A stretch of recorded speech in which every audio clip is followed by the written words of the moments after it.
afternoon and welcome, friends, to the 5th episode of Uncommon Voices, Uncommon Visions. Today's episode is called Centering Equitably Educating All Students, and I have with me Lindsey Jenson. She is the 2018 Illinois Teacher of the Year, the 2020 NEA Foundation for Teaching Excellence Illinois awardee, a Teach Plus policy alum, and the Vice President of the Illinois Teacher of the Year. In all of that, she has gone around the country and spoken to many different groups. She's also published a number of essays and articles. One you can find in the book, Flip the System US, How Teachers Can Transform Education and Save Democracy. Her chapter is called Changing the Rural Opportunity Gap. A couple of other articles she's written are Poor Kids Deserve Kick-Ass Schools with Kick-Ass Teachers Too. And one of my personal favorites was a response to Donald Trump Jr., who referred to her as a loser for not wanting to meet with the president. So she has an article, it's a lot longer, but we just called it Loser Teacher, where she talks about the importance of, coming into her classroom and seeing what education is all about. So Lindsey, thank you so much, or I should say, Dr. Jenson. Oh, stop it. No, Lindsey. No. Thank you so much for joining me today. Why don't you start with sharing with us a little bit of your background and the reason why you chose education as your profession? Sure. Well, so I guess I'll start, I'm going to go way back. I'm going to go back to like when I was a student, and, I grew up in a household with a mother who, always instilled within me the importance of getting an education. Okay. My mom was someone who, and then she would share this, it's her story to tell, but I think in so many ways, my mom always taught me that education was her way out of generational poverty. And it was the way that she found her voice and felt empowered. And my mom has done some really amazing things in advocating for others. And so, but I know that she thinks that without her education, a lot of the opportunities that she's been given to work for a lot of different philanthropic organizations, and none of that would have come to fruition without her education. And she would regularly, and I've even met some of her favorite teachers who really made her feel seen and valued and heard and within their classrooms. She's still very close with one, actually. And I always remember my mom talking about, the power of education, and no matter what you decide, no matter what you do, I'll always support you, but please get that education. I just want you to get an education. And she knew that it would serve me well, in later in life. And then, unlike most educators that say, well, I was playing with classroom in 3rd grade, and I was not one of these people. If you had told me in high school that I was going to grow up and become an educator, I would have laughed in your face. And maybe some of my teachers would have too, because I was a little bit of a rule breaker and was like, constantly questioning the status quo. But I also really, I think like most young women struggled in high school and feeling, a sense of self, coming into my own, figuring out who I was. And I had incredible English teachers who created spaces for me to write. I was in a lot of honors English classes. I didn't like admitting that I was a really solid writer, but I remember one comment on one of my papers from an educator who really changed my life. He wrote, "You're a fabulous writer. Don't worry, I won't tell anyone."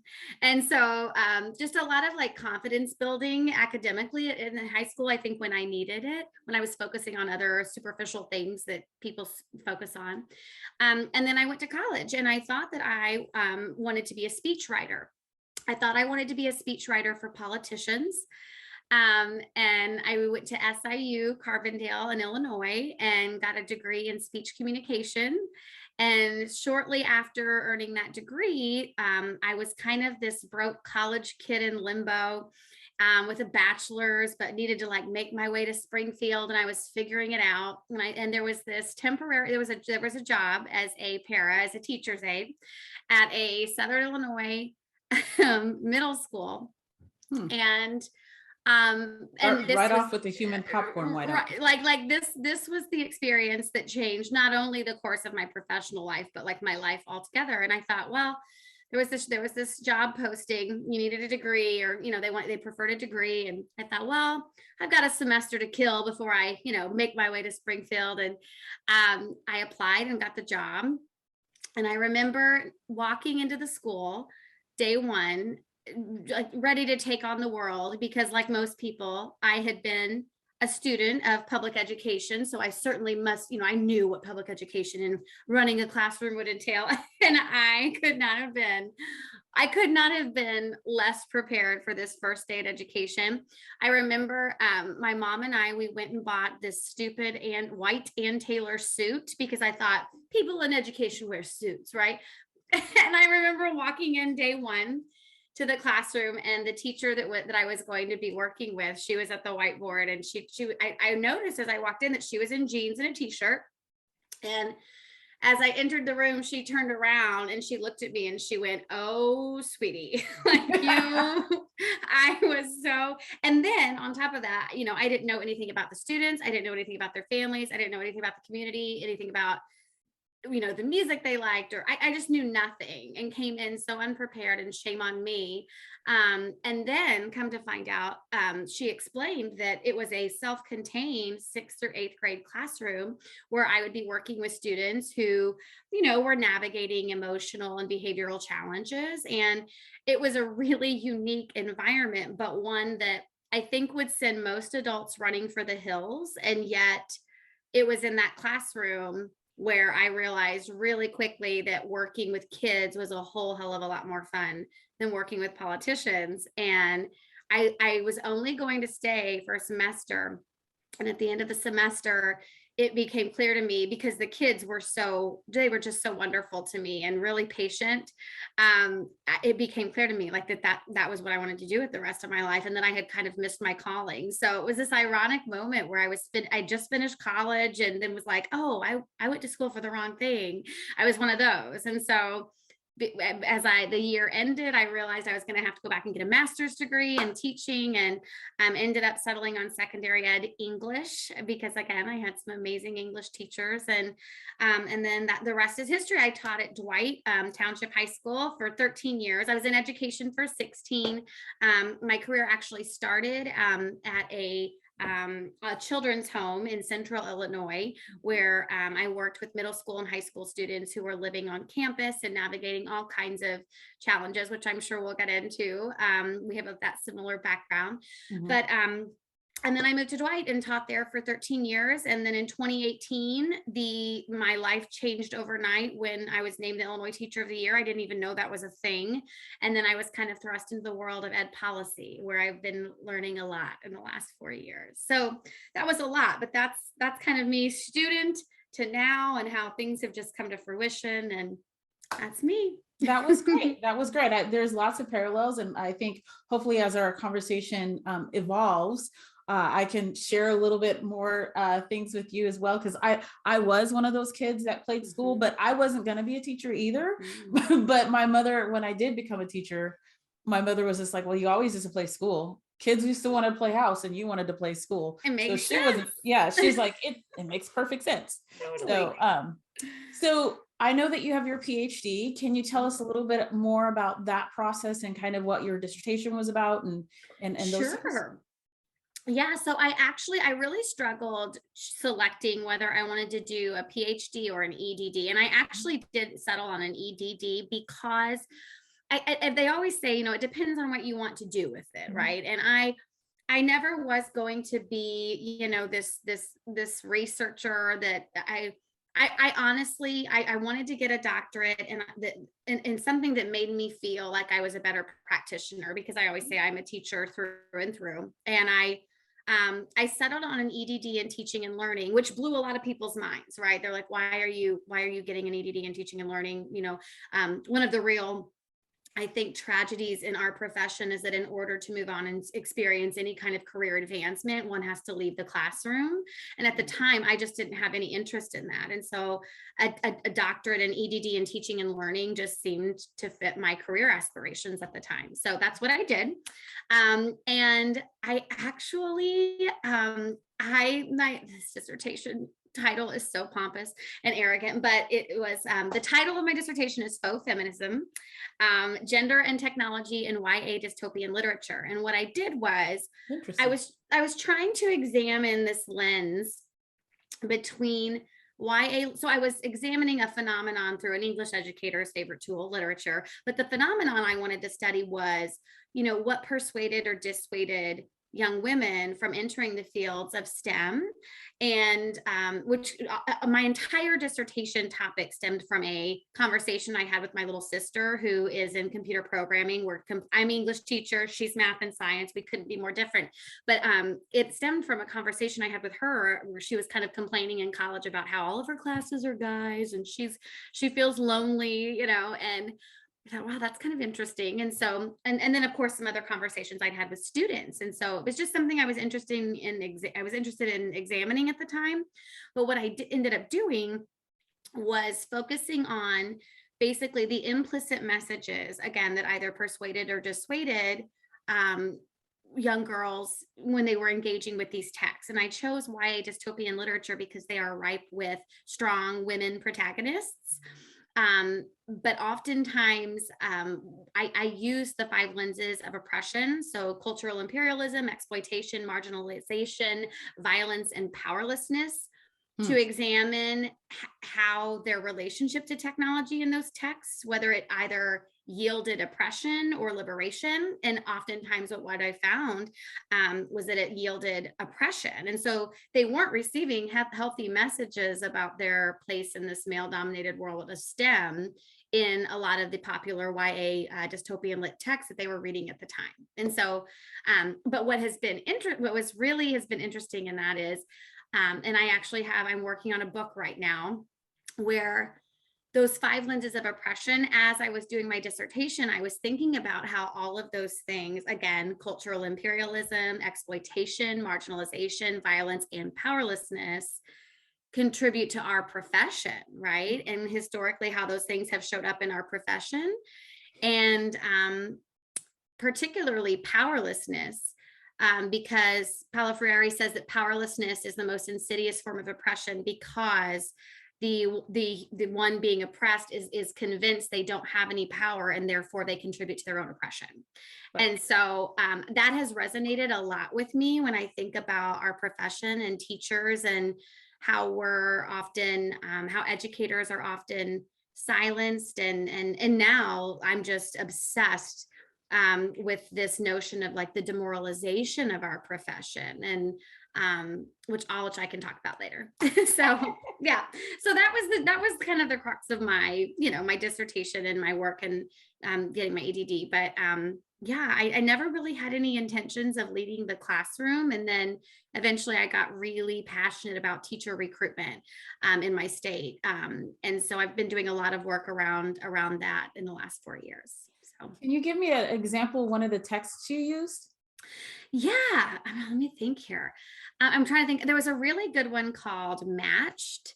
And in so many of the texts, it was about young women.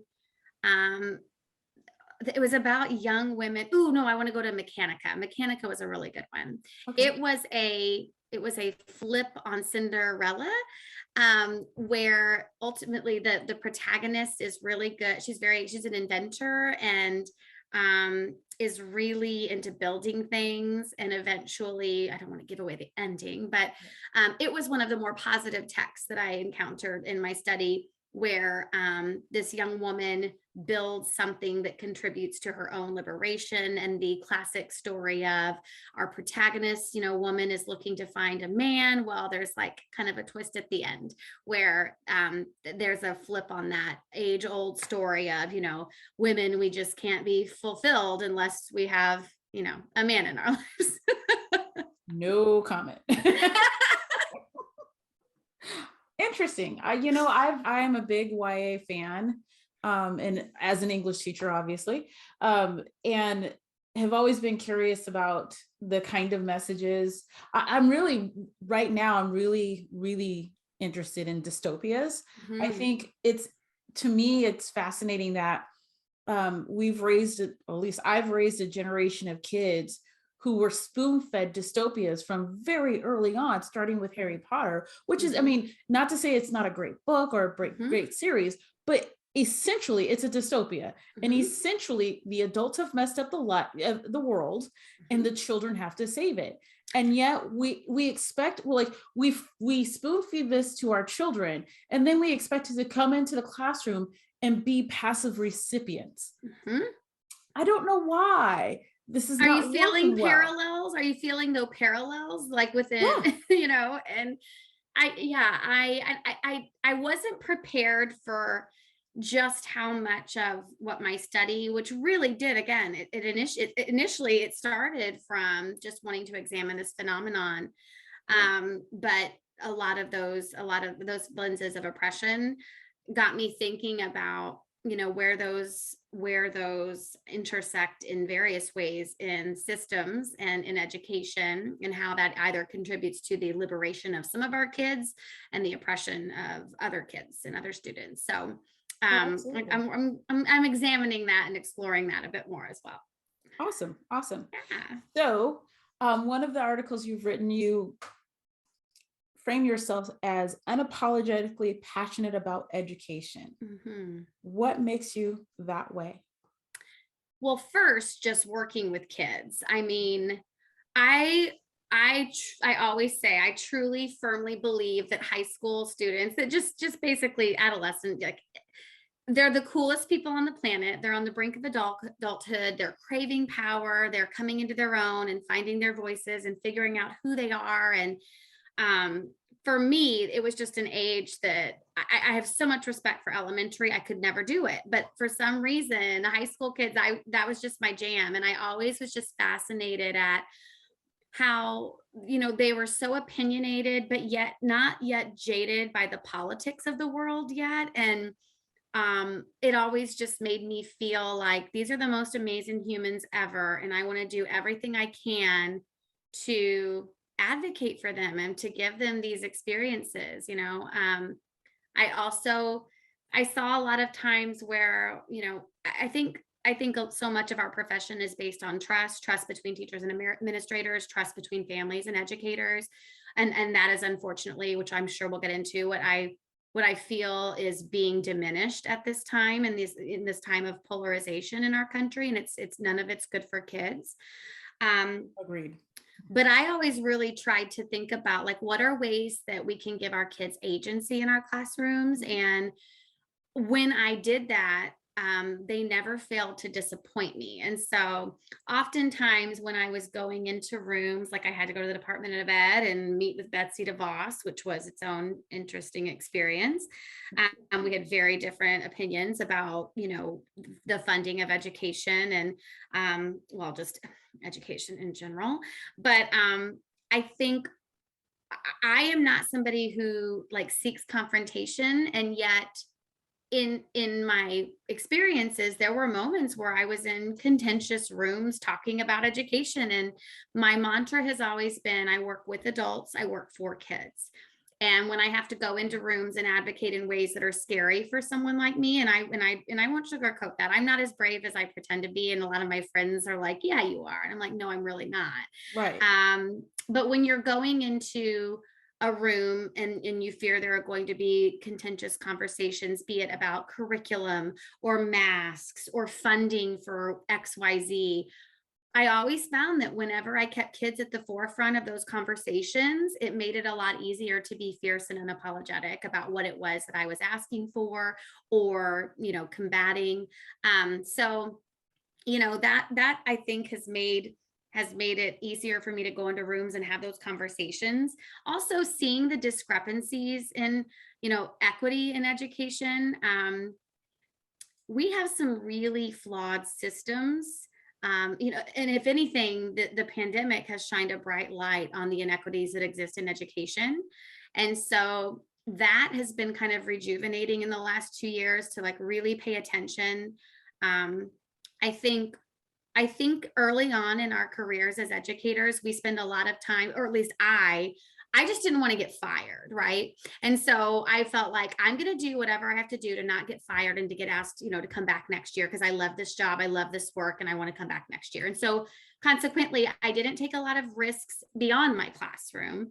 And I really just tried to pay attention to the things that were happening within the four walls of my classroom. But there came a moment, a shift where I started getting more involved outside of the school day and attending board meetings and then, was thrust into the world of ed policy and advocacy. And you start to learn that there's a reason why things are the way they are. And when that's not working for all of our students, we have a responsibility to advocate for our kids. And it's a lot easier not to, but occasionally you get a win and you get to see the benefits of how a change in policy or practice positively impacts the educational experiences of kids in your own classroom.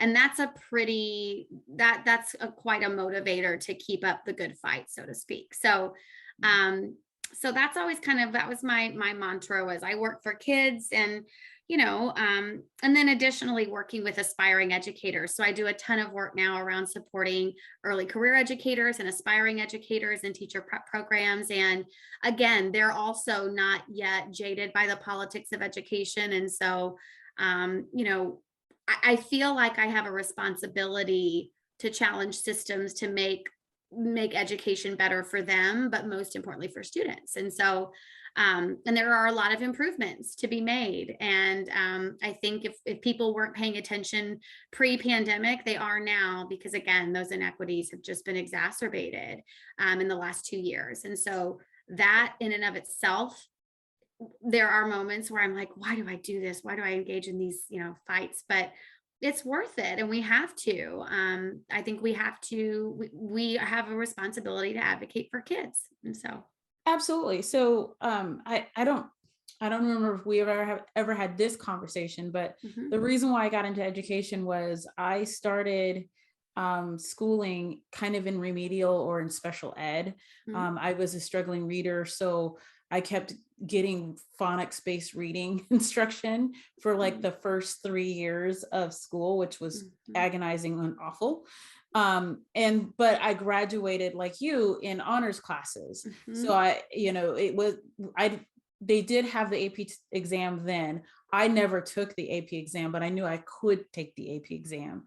And just having had that experience on top of the fact that I went to 13 different elementary schools, 1 middle school and 2 high schools, I got to see a lot of different education in a lot of different settings. So 5th grade, I went to 3 different schools in inner city Detroit.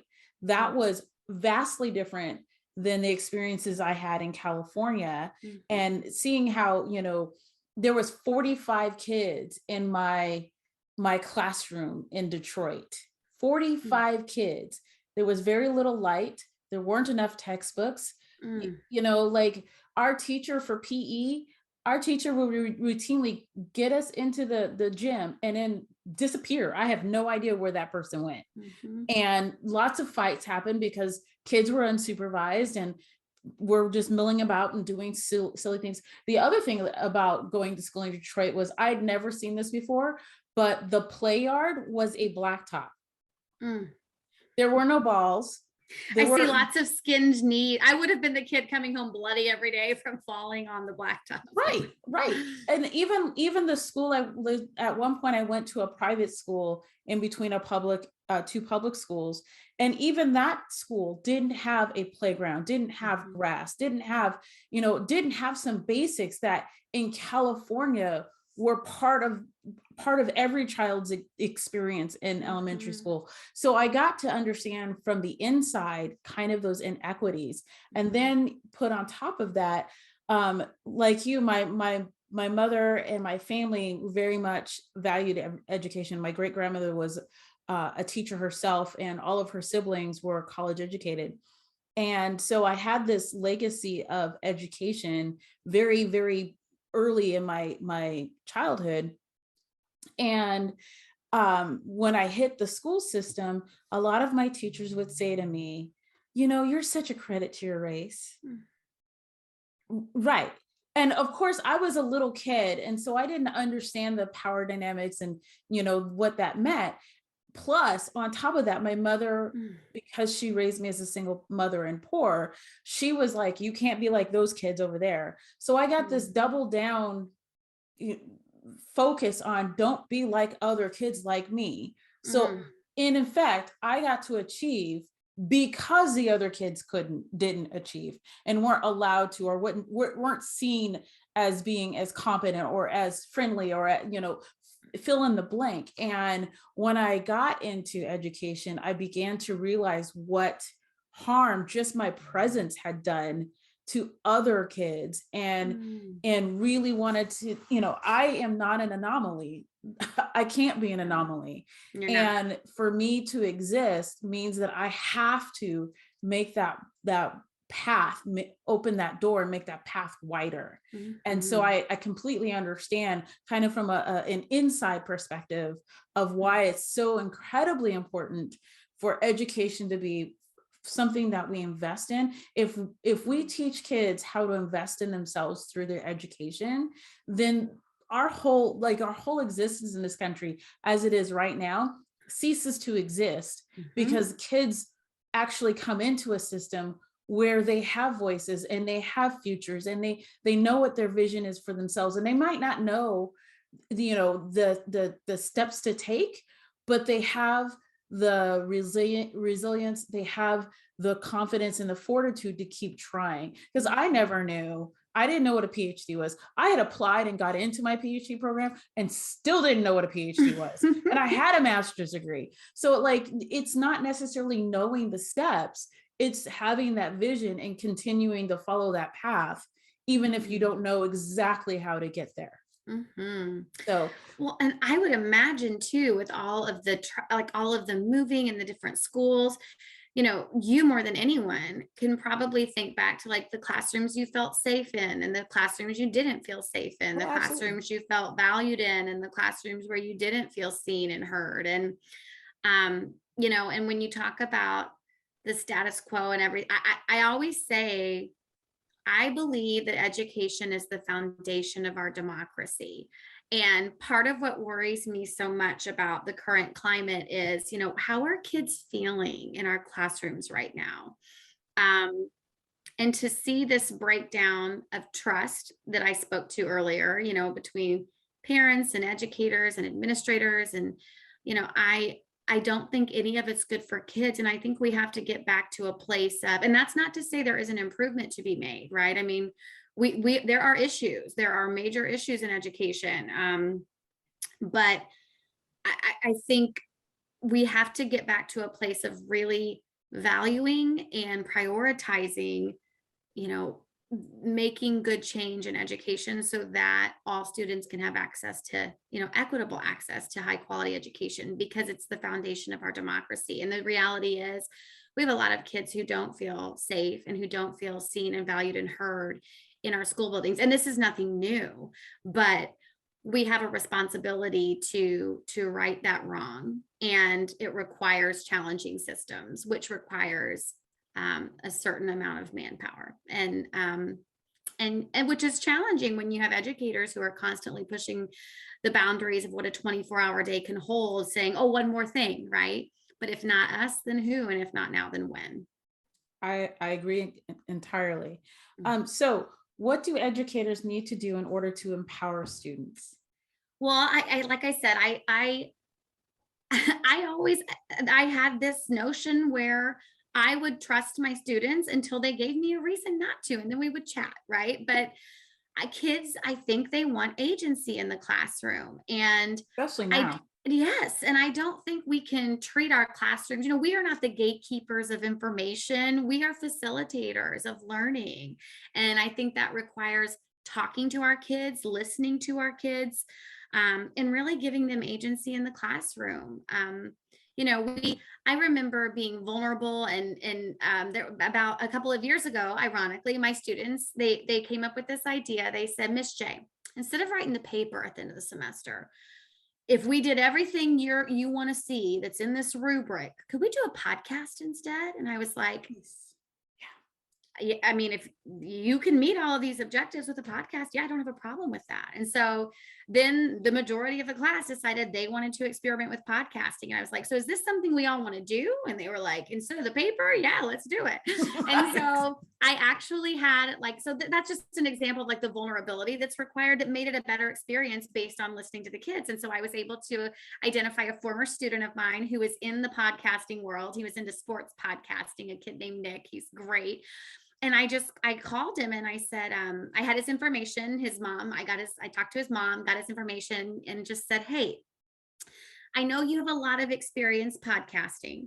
I have zero, but my students this year really want to do some podcasting. Could I contract you and pay you to come in for a day, or to just come? And he's like, I'll come in for the week. We'll talk about different platforms. And he helped me teach my kids. I covered the basics of audience and speaking and messaging, and Right. but he covered the logistics and the platforms and how to utilize those and how to do different things to maximize their time with the podcast. And it ended up being such a cool experience. We did it the following year. He came back again. And so just stuff like that, like being vulnerable, listening to our kids. But most importantly, I always thought my role in empowering kids was, high school is and again, I taught high school, Right. such a tough time for so many kids. Again, they're figuring out who they are and what they're about. And for me, I always wanted to be somebody who recognized the gifts and the talents that my students had to offer the world, even if they didn't see that in themselves. Mhm. But the real goal was getting them to understand these gifts and talents that they had to offer the world. I remember one of my favorite moments as an educator was when I had this student named Kirsten, and she was perhaps one of the most shy students ever. And I remember at the end of the year, I was blown away when she came up one day and she was like, Miss Jensen, I wanted to talk to you. And I said, sure, what's going on, Kirsten? And she's like, well, I know that you play ukulele and sing, and because I'm a teacher by day, musician by night.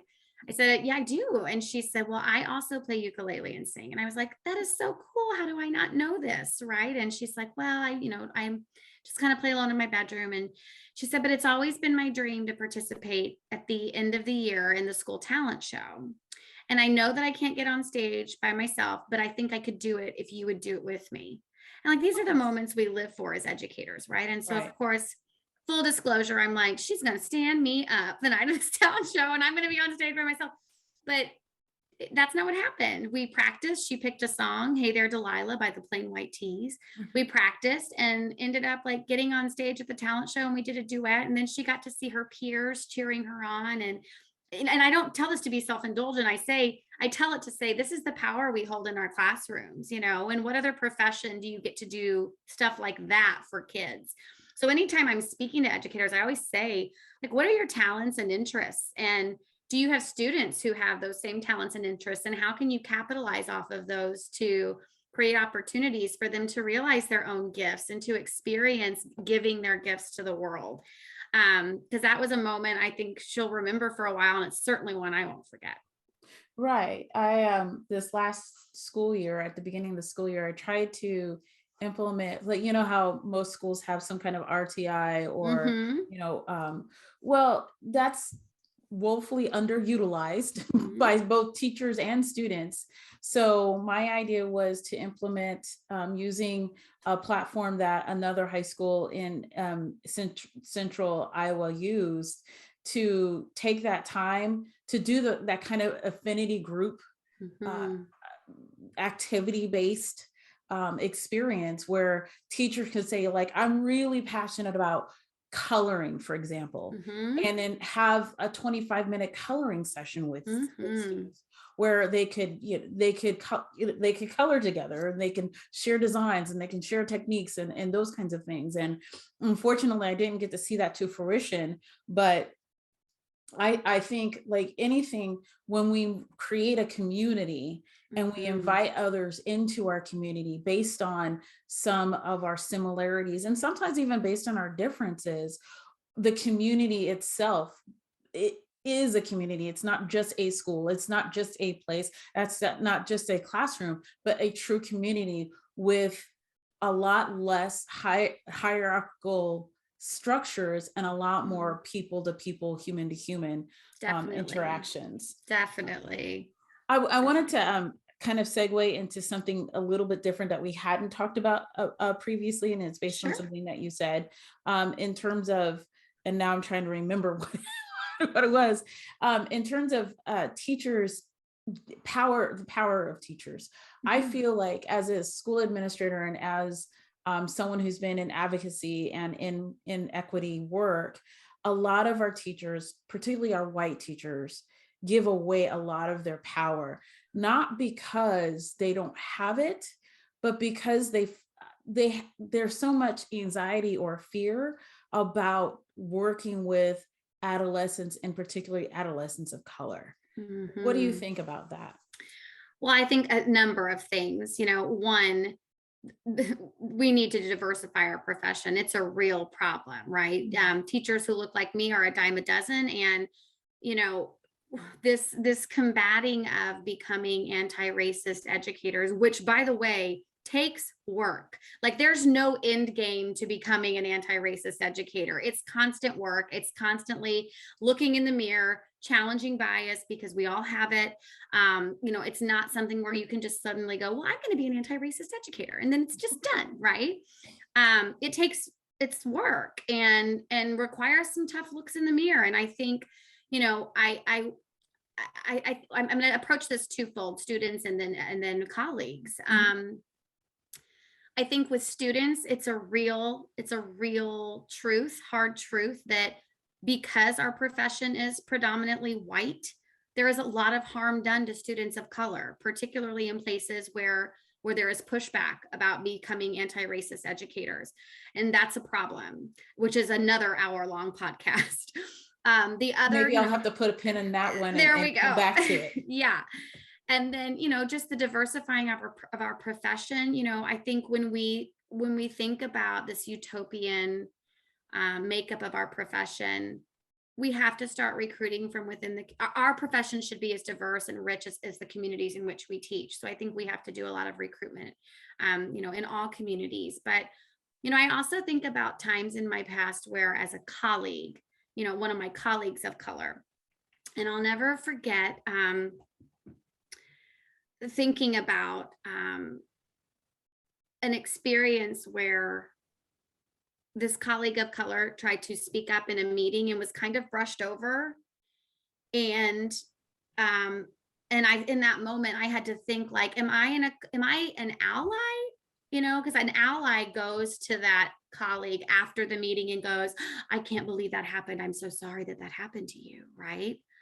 An accomplice, though, ally versus accomplice. An accomplice stops the meeting and says, excuse me, you just brushed over someone who had a really valid point, and I'd like to revisit that, right?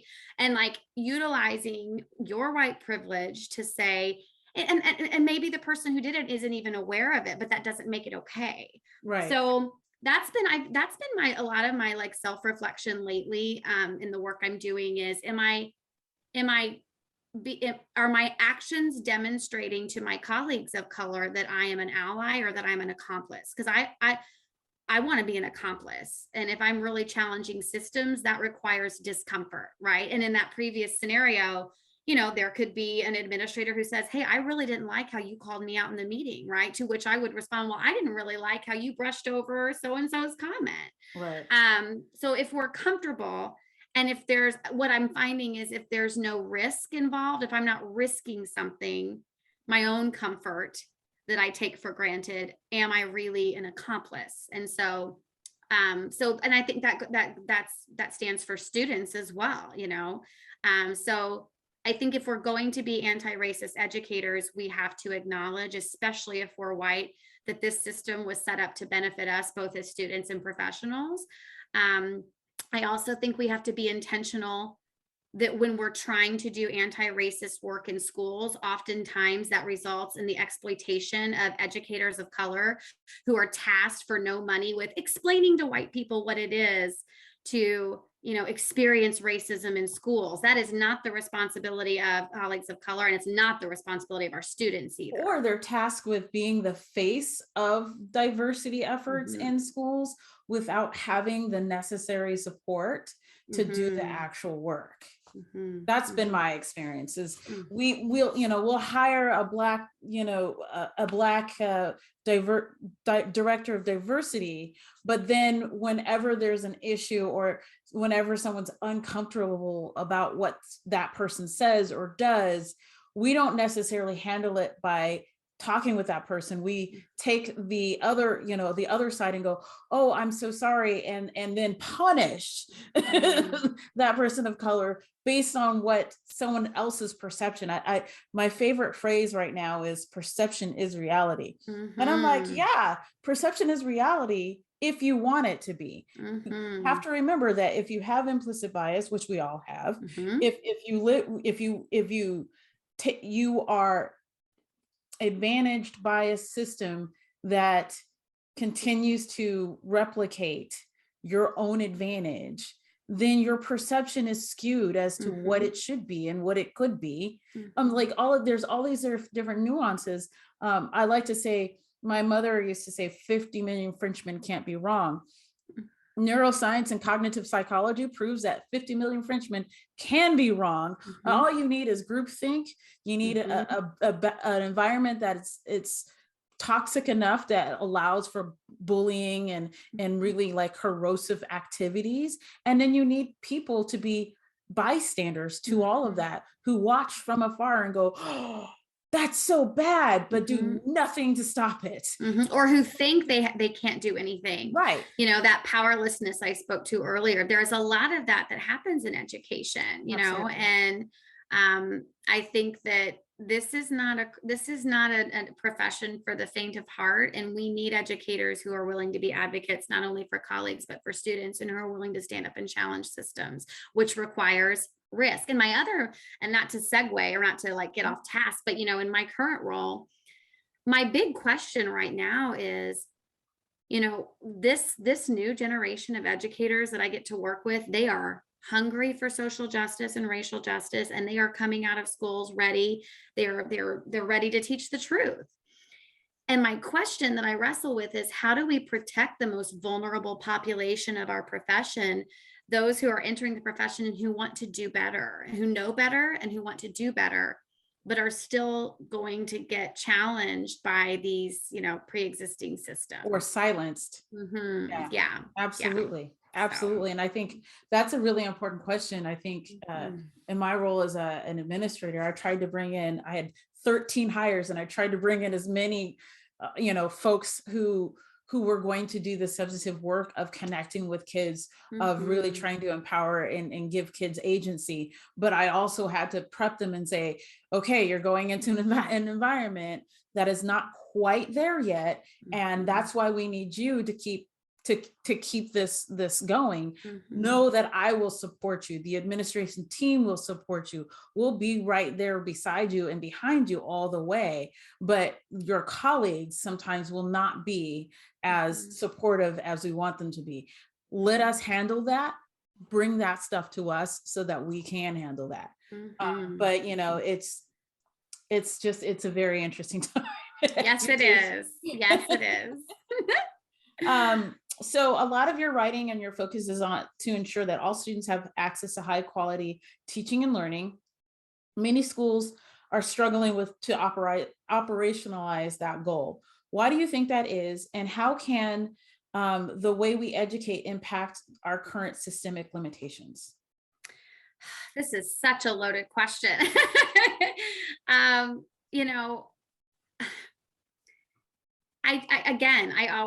always go back to this notion that education is the foundation of our democracy. And there is a reason why systems have been built for some and have been, to liberate some and to oppress others. And I think that, obviously, I always say we need to invest money, right? Follow the money. We need money to be spent. We need money to go into our schools and to support programs and substantial money. Yes. Yeah. But I also think too, teacher recruitment is a huge issue right now.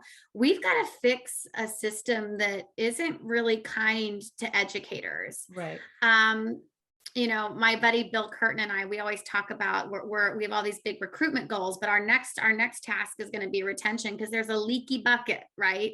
Where if let's say we get them into the profession, but then, how do we keep that? You can't talk about recruitment without retention. And there are a lot of valid reasons why educators are leaving the classroom these days. I also think that when we talk about recruitment, we can't compromise the integrity of teacher preparation to solve our recruitment problems. And so I just think there are a lot of things that need reexamining, and the diversifying of our profession is one of them. I also think too, we don't make it equitable we talk about equity all the time in education, but we don't make it equitable for all students to choose teaching, and Say more about that. yeah, well, one of the things I really want to see created, like for instance, I work with aspiring educators, and they don't offer dual credit opportunities and scholarship opportunities in all places. And in what other profession do we ask people to take an entire semester off of work, and many are encouraged not to work during their student teaching, and to pay to student teach? And we call those internships, paid internships in other professions. So I really think we have to start looking at, the barriers that we have created to entering our profession. And, and then when students graduate with the degree, many of them, need affordable housing to be teachers. And these are all big issues that can't be fixed overnight. But if we're going to recruit the best and the brightest into our profession, we have to be competitive with other markets, so to speak. And currently we're not. So, not only are we not, we're at a complete disadvantage. Yes. I mean, when I came out of school, I can tell you how butthurt I was about the fact that all of my friends who had bachelor's degrees were making, $50,000, $60,000, $70,000. And I'm like, I get $2,000, like less than $2,000 a month. My then active duty husband brought home more money, and active duty doesn't get paid very much, brought home more money than I did as a teacher with a degree. Yeah.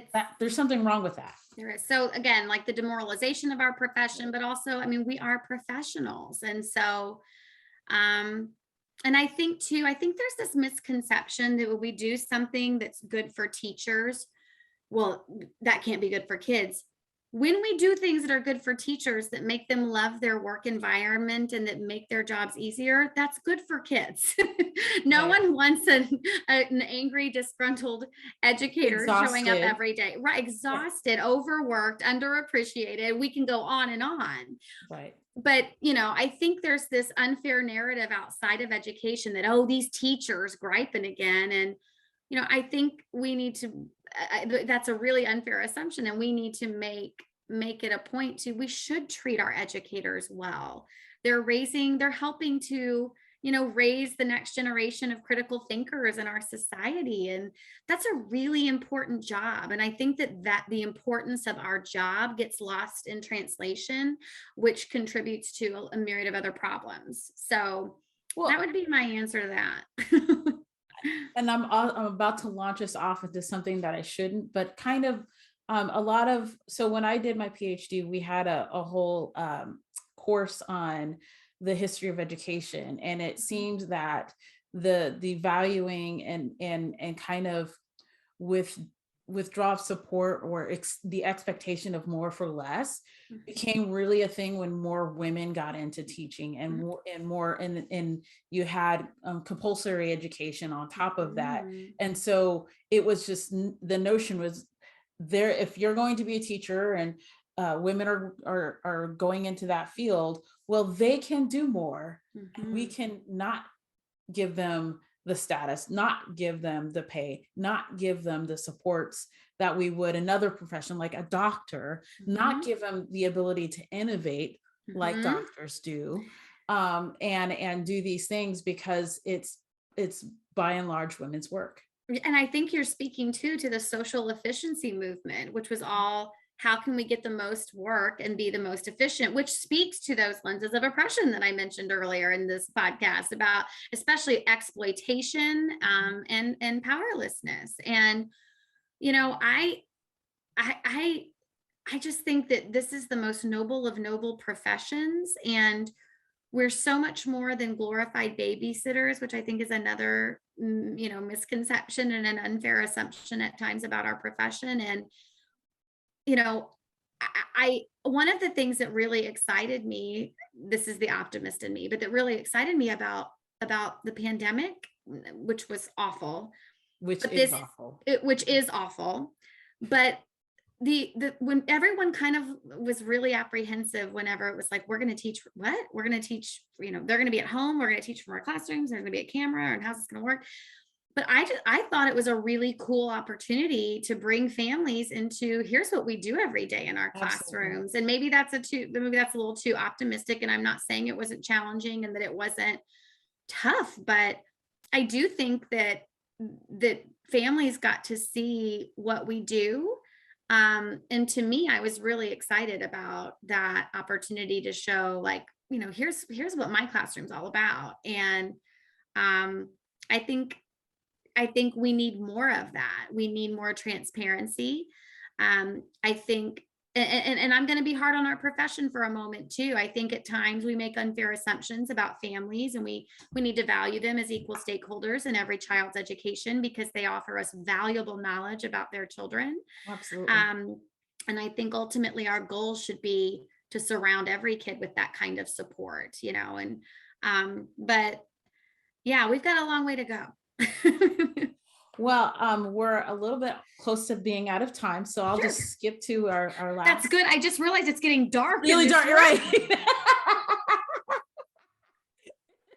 It's like, you better wrap it up. I'm going to be in the dark here in a minute. So I would ask, can you recommend one book or text about these kinds of issues and why you chose that text? Okay, I actually made a list for this because I want to share a few. I didn't want to forget any. You can send me your list, and I can also link it to what. Love it. Okay, so I had a couple of there is this one book, and I can't think of her name at the moment, but she wrote this book called The Demoralization of Our Profession.